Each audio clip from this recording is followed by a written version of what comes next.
आत्मीय भाइयों और बहनों, आपको महिला जागरण की दिशाधारा लेखिका माता भगवती देवी शर्मा पढ़कर सुना रहे थे। पिछले वीडियो के क्रम में आपको पढ़कर सुनाते हैं। वातावरण ऊर्ध्वगामी बनाए।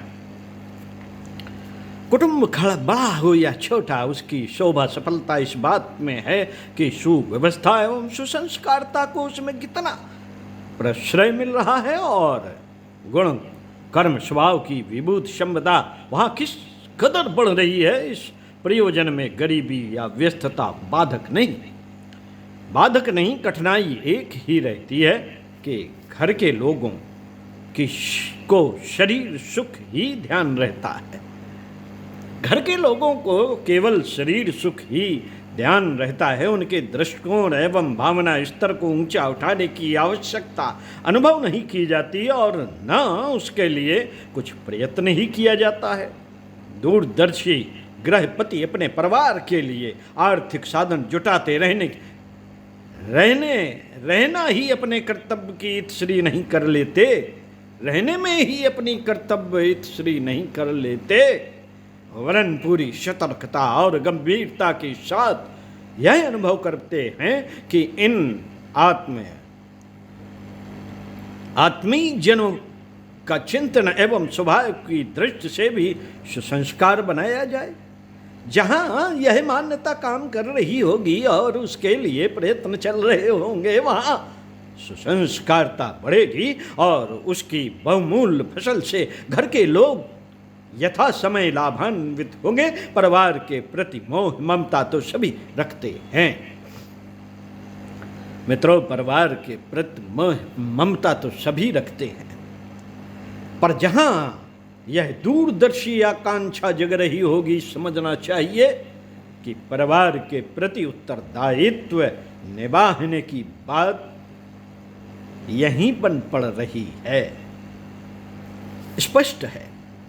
स्पष्ट है कि कितनों की भी स्पष्ट है कि किसी को भी हर घड़ी आदर्शवादिता अपनाने की शिक्षा नहीं दी जा सकती। इस दिशा में अति करने में उल्टी प्रतिक्रिया होती है। समयानुसार परोक्ष रूप से ही इस प्रकार का प्रशिक्षण दिया जा सकता है। किसी दिशा में अधिक सोचना, उसकी उपयोगिता समझना और जो उपयुक्त जचे उसे अपनाना मनुष्य का अपना काम है। इस संदर्भ में सहायता भर की जा सकती है, आग्रह नहीं थोपा जा सकता। यदि थोपा जा सकता हो तो गांधी जी जैसे महापुरुष के बड़े पुत्र हरिलाल गांधी को जहां तहां भर्त्सना नहीं सहनी पड़ती, तब हिरण्यकश्यप जैसे प्रभावशाली पुत्र क्यों ना अपने पिता का अनुसरण करता। थोपने से मनुष्य की जीवंत चेतना को किसी दिशा में ढाला नहीं जा सकता। थोपने से मनुष्य की जीवन चेतना को किसी दिशा में ढाला नहीं जा सकता। बाध्य तो शरीर ही किया जा सकता है। अंतः चेतना की दिशा देने वाले साधन ही जुटाए जा सकते हैं। उस प्रकार की रुझान उत्पन्न करने वाला वातावरण ही बनाया जा सकता है। उसी के लिए शक्ति भर प्रयत्न करना गृह स्वामी का कर्तव्य है। इस दिशा में सतर्क और प्रयत्नशील रहा जाए तो उतने भर से बहुत काम चल सकता है। इस संदर्भ में जो साधन सामग्री जुटाई जानी चाहिए, उसमें प्राथमिकता घरेलू पुस्तकालय को, ज्ञान मंदिर को दी जानी चाहिए। यह हर विचारशील परिवार की अनिवार्य आवश्यकता है। पेट की भूख बुझाने के लिए हर परिवार का एक रसोई घर, अन्न भंडार अनिवार्य रूप से आवश्यक होता है। ठीक उसी प्रकार मस्तिष्क की अंतःकरण की भूख बुझाने के लिए ज्ञान भंडार भी होना चाहिए। पेट का महत्व समझा जाए और अंतःकरण की उपेक्षा की जाए तो ज्ञान भंडार को निरर्थक कहा जा सकता है। जो चेतना का, चिंतन का, दृष्टिकोण का, अंतःकरण का, भाव संवेदनाओं का कोई मूल्य नहीं समझते, जिनके लिए धन और विलास ही सब कुछ है, उन्हें ज्ञान संपदा का महत्व बताया समझाया जा सकना कठिन है, कठिन है। पर जिन्होंने यह समझ लिया है कि मानवीय सत्ता चिंतन और चेतना के स्तर पर ही समुचित, समुन्नत और पवित्र होती है, संपन्न और दरिद्र बनती है, उन्हें यह स्मरण भर दिलाना पर्याप्त होना चाहिए कि शरीर की तरह आत्मिक चेतना की भी कुछ भूख होती है। शरीर की तरह आत्मिक चेतना की भी कुछ भूख होती है और उसका साधन जुटाना पेट भरने की सामग्री जुटाने से कम नहीं वरन कुछ अधिक ही आवश्यक है। घरेलू पुस्तकालय की स्थापना इसी अभाव की पूर्ति करती है। कूड़े कचरे की तरह किस्सा कहानियों की, धर्म ढकोसलों की बेकार पुस्तकें हर घर में पाई जा सकती हैं, पर ऐसे विचारशील परिवार विरले ही मिलेंगे जिनने घर के हर सदस्य को भावनात्मक परिष्कार कर सकने वाले साहित्य को प्रयत्न करके तलाश किया हो। अच्छी पुस्तकें खरीद ली जाएं और उन्हें उपेक्षा पूर्वक किसी मेज अलमारी में पटक दिया जाए तो उतने भर से भी कुछ काम नहीं चलता। उन्हें आवश्यक महत्व देने के लिए सुसज्जित स्थान पर सुसज्जित रूप में रखना,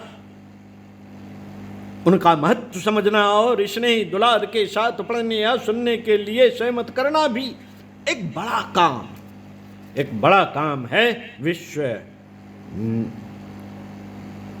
निम्नगामी मानसिक हलचलें उत्पन्न करने वाले ओछे उथले साहित्य में तो हर किसी की सहज ही रुचि होती है। पानी नीचे की ओर तो अपने आप बहता है, पर यदि उसे ऊपर लाना हो तो कई तरह के साधन जुटाने और श्रम करने की आवश्यकता पड़ेगी। ठीक यही बात कुरुचि को सुरुचि की ओर मोड़ने के संबंध में भी है। विवेकशीलता उत्पन्न करने वाला साहित्य आमतौर से नीरस समझा जाता है और उसे पढ़ने में अभी रुचि रहती है, अरुचि रहती है। इस ओर रुचि उत्पन्न करना उपयोगी पुस्तकें खरीद कर घर में रख देने से भी अधिक कठिन है। पैसा तो किसी प्रकार खर्च किया भी जा सकता है, पर यदि खरीदी पुस्तकों को किसी ने पढ़ा ही नहीं तो घर में बेकार का कूड़ा करकट बढ़ा और उद्देश्य कुछ भी पूरा न हुआ। अस्तु, जहाँ ज्ञान मंदिर की उपयोगिता समझी जाए वहाँ यह जिम्मेदारी भी मानी जाए कि सारी व्यवहार कुशलता का प्रयोग करके उन्हें पढ़ने के लिए प्रोत्साहन भी दिया जाएगा और इसकी देखभाल भी रखी जाएगी कि वैसा हो भी रहा है या नहीं। जो बिना पढ़े हैं उन्हें पढ़कर सुनाया जाना चाहिए। एक तरीका यह भी है कि इस प्रकार का साहित्य पढ़े जाने और सुने जाने का क्रम बनाया जाए और उसके लिए नियत समय निर्धारित किया जाए। यदि गृहपति स्वयं पुस्तकें सुनाने लगे और जो पढ़ा या सुना गया है उसे गहराई में समझाने न समझाने की परीक्षा रूप में पूछताछ करने लगे तो उस पाठन का महत्व और भी बढ़ सकता है और कुछ दिन में सारे परिवार की सहज रुचि उस ओर ढल सकती है। साथियों, अब गुरुकुल रहे नहीं। धर्मोपदेश के नाम पर निरर्थक विडंबनाएं चलती हैं और भ्रम फैलाती रहती हैं। जीवनोपयोगी शिक्षा के लिए घर के लोगों को किसी विद्यालय में पढ़ने भेजा जाए, यह भी संभव नहीं। ऐसे सुयोग्य शिक्षक अपने घर में आकर रहने लगे, यह भी असंभव है। फिर ऐसे सूक्ष्मदर्शी प्रभावशाली लोग हैं भी कहाँ जो व्यक्ति की, समाज की वर्तमान समस्याओं का सही और सामयिक समाधान प्रस्तुत कर सकें। इन सब कठिनाइयों का समाधान घरेलू पुस्तकालय की स्थापना से ही संभव हो सकता है। जीवित या स्वर्गीय महामानवों की अति महत्वपूर्ण शिक्षा किसी भी समय कितने ही देर प्राप्त करते रहने, उनके साथ सत्संग करते रहने का उपाय एक ही है कि उनके ग्रंथों को ध्यानपूर्वक श्रद्धापूर्वक पढ़ा जाए और यह मनन किया जाए कि उस कसौटी पर अपनी स्थिति कितनी खरी उतरती है, कितनी खरी उतरती है। साथ ही यह भी मनन किया जाए कि उत्कृष्टता अपनाने के लिए क्या कुछ किया जा सकता है। बड़े बड़े धर्म ग्रंथों से घर की शोभा बढ़ती है। आध्यात्मिक और दार्शनिक ग्रंथ विशिष्ट लोगों के लिए, विशिष्ट प्रयोजनों के लिए लिखे हैं। परिवार के लोगों को उनके स्तर के अनुरूप उनकी समस्याओं का समाधान करने वाली पुस्तकें ही उपयोगी हो सकती हैं। बछड़े की पीठ पर हाथी का हौदा नहीं लादा जा सकता, नहीं लादा जा सकता। बच्चों, किशोरों, महिलाओं, छात्रों और कामकाजी तरुणों को उनकी वर्तमान स्थिति में जो समस्याएं सामने हैं उसका व्यवहारिक हल बताने वाली पुस्तकें ही घरेलू पुस्तकालय के काम की हो सकती हैं। बड़े धर्म ग्रंथों के प्रति श्रद्धा तो रखी जाए, बड़े धर्म ग्रंथों के प्रति श्रद्धा तो रखी जाए, पर साथ ही यह भी समझा जाए कि वे परिवार के सदस्यों का सामयिक एवं व्यवहारिक मार्गदर्शन नहीं कर सकते। ऐसी दिशा में उन्हें पढ़ने का आग्रह किया जाए और वह कार्यान्वित होने भी लगे, तब भी अभीष्ट प्रयोजन सिद्ध नहीं होता। अस्तु, घरेलू पुस्तकालय की स्थापना पढ़ने के लिए प्रोत्साहन का क्रम बनाने के साथ साथ उपयोगी पुस्तकों के चुनाव का भी अति सतर्कता पूर्वक ध्यान रखा जाना चाहिए। इस प्रयोजन के लिए कुछ तो पैसा खर्च होता ही है। उसे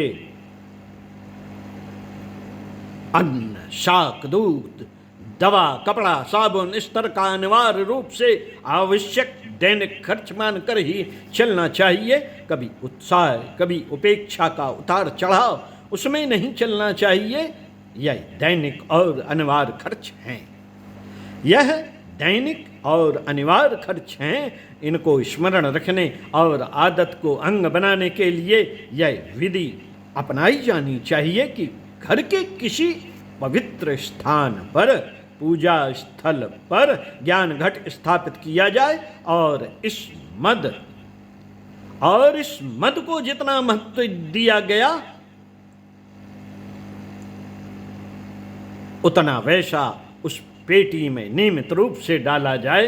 खुले पैसों को कि वैसे तो अब किल्लत नहीं रही, पर यदि उसमें झंझट लगता हो तो उतने पैसे की एक छोटी पर्ची उसमें डाली जा सकती है और उन्हें हर महीने नोट रुपयों में बदला जाए।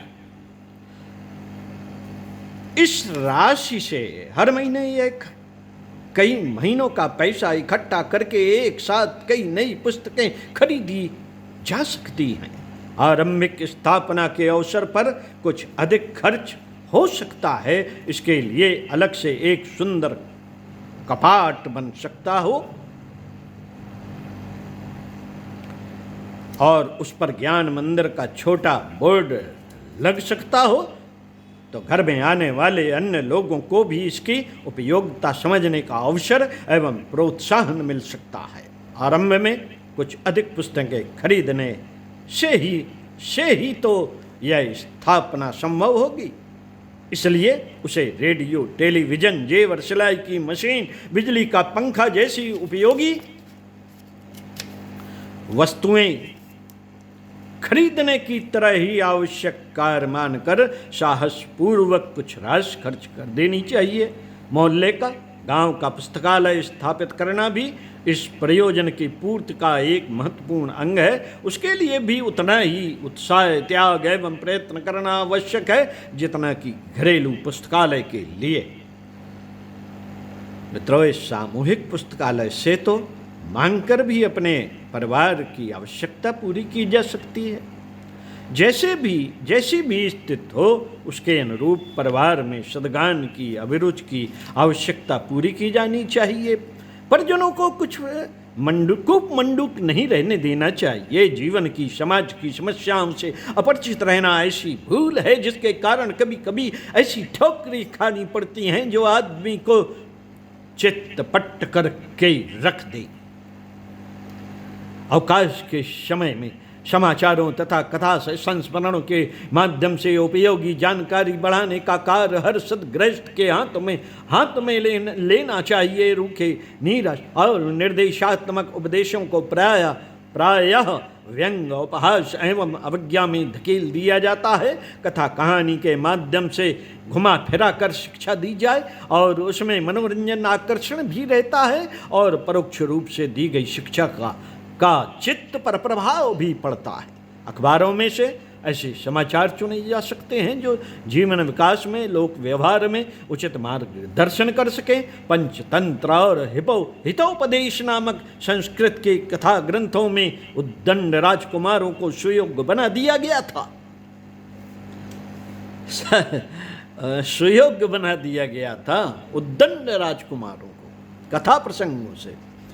पंचतंत्र की एक पुस्तक है। साथियों, स्वाध्याय के लिए सामग्री और समय व्यवस्था बनाकर हम घर के पढ़े लिखे सदस्यों के लिए बौद्धिक एवं भावनात्मक उत्कर्ष का द्वार खोल सकते हैं। बड़े सदस्य प्रतिदिन आवश्यकता वाले निर्धारित समय में निर्दिष्ट पुस्तक प्रसंग पढ़कर सुनाया करें तो आगे चलकर वही आदत परिवार प्रशिक्षण में अभिरुचि बनाकर विकसित हो सकती है। सुनाते रहने वालों को सुयोग्य वक्ता बनने का, झिझक से पिंड छुड़ाने का सुअवसर प्रदान कर सकती है। परिजनों के बौद्धिक विकास के साथ साथ आत्मिक विकास के लिए भी समुचित व्यवस्था की जानी चाहिए। अपने परिवार के लोगों के शरीर और मन को विकसित करने के लिए जिस प्रकार भोजन और शिक्षण की व्यवस्था की जाती है, उसी प्रकार आत्मिक दृष्टि से स्वस्थ बनाने के लिए घर में बाल वृद्ध सभी की उपासना में निष्ठा एवं अभिरुचि बनी रहे। इसके लिए समझाने बुझाने का तरीका सबसे अच्छा है। गृहिणी एवं गृहपति का अनुकरण भी परिवार के लोग करते हैं, इसलिए स्वयं नित्य नियम पूर्वक नियत समय पर उपासना करने के कार्यक्रम को ठीक तरह निभाते रहा जाए। घर के लोगों में जरा जोर देकर भी उनकी ढील पोल को दूर किया जा सकता है। आमतौर से अच्छी बातें पसंद नहीं की जाती और उन्हें उपहास उपेक्षा की दृष्टि से देखा जाता है। वही वातावरण अपने घर में घुसा हुआ हो सकता है पर उसे हटाया तो जाना ही चाहिए। देर तक सोना, गंदे रहना, पढ़ने में लापरवाही करना, ज़्यादा खर्च करना, बुरे लोगों की संगत आदि बुराइयां घर के किसी सदस्य में हो तो उन्हें छुड़ाने के लिए प्रयत्न करना पड़ता है क्योंकि यह बातें उसके भविष्य को अंधकारमय बनाने वाली अहितकर सिद्ध हो सकती हैं। उसी प्रकार नास्तिक और उपासना की अपेक्षा जैसे आध्यात्मिक दुर्गुणों को भी हटाने के लिए घर के लोगों को जरा अधिक सावधानी और सफाई से कहा सुना जाए तो भी उसे उचित ही माना जाएगा। अपने कुटुंब की सबसे बड़ी सेवा यह हो सकती है कि प्रत्येक परिजन को आस्तिक एवं उपासक बनाया जाए। उस मार्ग को अपनाकर वे अपना भविष्य उज्जवल बना सकते हैं। आस्तिकता धर्म विश्वासों को जन्म देती है और धर्म विश्वासों पर सुदृढ़ रहने वाला अपने कर्तव्यों पर भी स्थिर रहता है। फलस्वरूप उसका शरीर, मन, परिवार, व्यवहार, लोक परलोक सभी कुछ आनंदमय बनता है। जो लड़कियां आस्तिकता के विश्वास को छोटेपन से ही मन में जमा लेंगी, वे ससुराल जाने पर पतिव्रत धर्म का भी पालन करेंगी और उस घर के प्रत्येक सदस्य के साथ सद्व्यवहार करना अपना धर्म कर्तव्य मानेंगी। ऐसी दशा में वहाँ से आंखों का तारा ही बनकर रहेंगी। वहाँ पर भी वो आंखों का तारा ही बनकर रहेंगी। सभी उन्हें दुलार करेंगे और दुख दर्द में पलकों पे की छाया किए रहेंगे। जो गौरव पिता के प्रचुर दहेज देने से भी लड़कियों को ससुराल में नहीं मिल सकता, वह उनके सद्गुणों के द्वारा मिल जाता है। सद्गुण धर्म विश्वासों के फलस्वरूप ही उत्पन्न होते हैं और धर्म विश्वासों को आस्तिकता की देन ही कहा जा सकता है। इस प्रकार जिस कन्या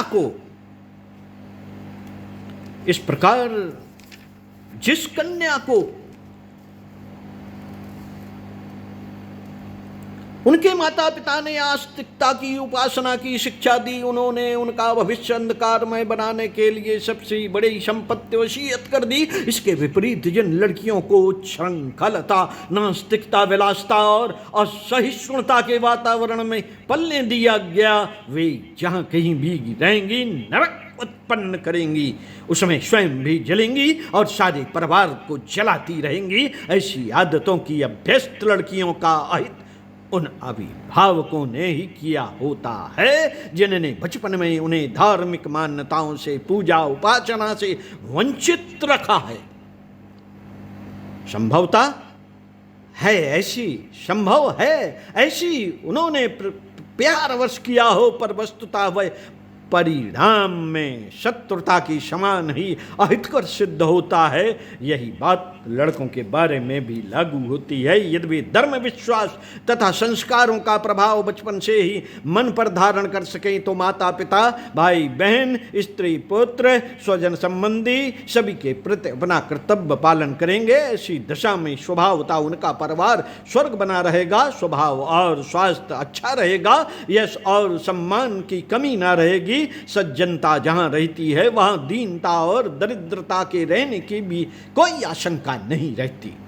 आस्तिकता के संस्कारों के साथ उनके अभिभावक वस्तुतः उनके भविष्य की आशाजनक प्रगति का बीमा भी कर देते हैं। ऐसे विचारशील अभिभावकों ने जिन्होंने अपने बच्चों को आस्तिक एवं सुसंस्कारी बनाया है, सचमुच ही अपना कर्तव्य आदर्श रूप से निभाया है। उनकी जितनी सराहना की जाए उतनी ही कम ध्यान रहे कि धार्मिकता को कुछ कर्म कांडों तक ही सीमित नहीं किया जाना चाहिए। जिन भावनात्मक आदर्शों और आस्थाओं पर पारिवारिक व्यवस्था का प्रचलन हुआ है, उन्हें सजीव रखने के लिए परिवार की संपूर्ण व्यवस्था धार्मिक होनी चाहिए। बड़ों के प्रति छोटों की विनम्रता, छोटों के प्रति बड़ों का स्नेह और कर्तव्य भाव, समवयस्कों में आदर और सम्मान की भावना को स्थिर रखना धर्म का उद्देश्य होना चाहिए। इन सभी बातों को लेकर उसे रहन सहन, आहार विहार, वेशभूषा, शिक्षा दीक्षा, पारस्परिक व्यवहार, व्रत, पर्व और त्योहारों में प्रविष्ट हो जाना चाहिए। परिवार का छोटे से छोटा और बड़े से बड़ा कृत्य भी धार्मिक व्यवस्था के अंतर्गत होना चाहिए। सारांश में धर्म पारिवारिक जीवन में प्राण की तरह घुला होना चाहिए। घर के लोगों की बैठक का कमरा अलग होता है, रसोई घर, खान पान और शयनगार भी विभाजित होते हैं। हर स्थान पर वहाँ की स्थिति के अनुकूल सामान रखा हुआ होता है। किसी स्थान का सामान क्रम व्यवस्था को देखते ही उस स्थान में क्या होता है इसका पता चल जाता है। इसी क्रम में आपके घर में एक छोटा सा साधना कक्ष भी होना चाहिए। एक छोटी सी प्रतिमा नहीं तो किसी चित्र की भी, भगवान का, गायत्री का या किसी देवता का हो, एक सुंदर वेदी पर स्थापित कर दीजिए। सामने चौकी पर धूपदान, दीपक और जप की मालाएं रखी हुई होनी चाहिए। एक छोटा सा हवन कुंड भी हो। संपूर्ण कक्ष स्वच्छ सुंदर लिपा पुता हो। ऊपर महापुरुषों के चित्र, प्रेरणाप्रद वाक्य और देव स्थलों, प्राकृतिक दृश्यों वाले चित्र टंगे हों। कागज के फूलों और पताकाओं से कमरा सजा रहे। संभव हो तो वहाँ हर समय एक अगरबत्ती जलती रहे। यह स्थान इतना सुंदर, इतना पवित्र बनाकर रखिए और वहाँ पहुँचते ही दिव्य भावनाएं उठने लगे। मन की मलिनता मिट जाए और विचारों में पवित्रता आ जाए। सुंदर महकता हुआ साधना साधन स्थान जिसे देखते ही आत्मा पुलकित प्रफुल्लित हो जाया करे। प्रातः काल जल्दी सोकर उठने के लिए सारे सदस्य राजी होने चाहिए।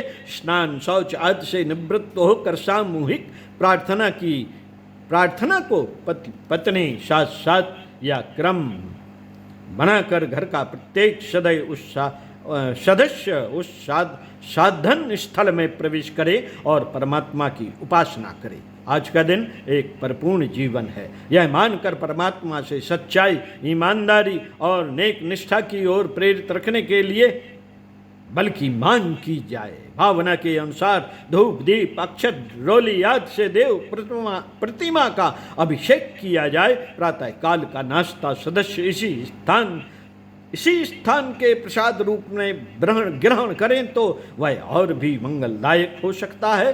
प्रातःकालीन उपासना समाप्त करके जिस कार्य में जाना हो उसमें चले जाना चाहिए। स्त्रियां गृह कार्य में लग जाएं, विद्यार्थी पाठशाला की ओर चले जाएं और पुरुष वर्ग को जिस काम में नियत हो उसमें चला